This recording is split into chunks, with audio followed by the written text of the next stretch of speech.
Ledakan dahsyat di stasiun pompa utama di Beit Shemesh telah memicu krisis air serius, mengganggu pasokan bagi ribuan penduduk dan kawasan industri di Israel.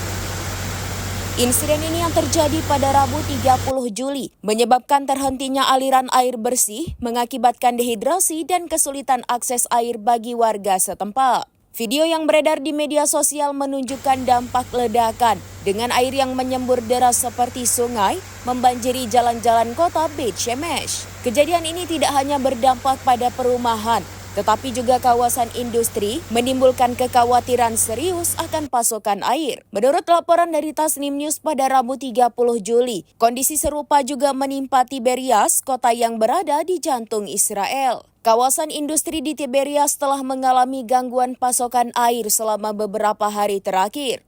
Akibatnya sejumlah pabrik terpaksa menghentikan operasional, menyebabkan kerugian ekonomi yang signifikan dan memicu keluhan dari berbagai pemukim dan pelaku usaha. Warga dan pebisnis di kedua wilayah telah menyuarakan ketidakpuasan atas lambatnya penanganan oleh pemerintah dan pihak terkait.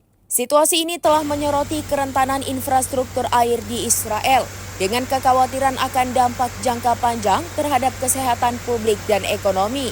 Tim ahli dari perusahaan air Israel saat ini tengah dikerahkan untuk menyelidiki penyebab pasti ledakan di Beit Shemesh dan mempercepat upaya perbaikan. Krisis lingkungan ini menyoroti buruknya pengelolaan dan infrastruktur di wilayah perkotaan Israel yang kini menghadapi ancaman serius terhadap keberlanjutan pasokan air bersih bagi populasinya.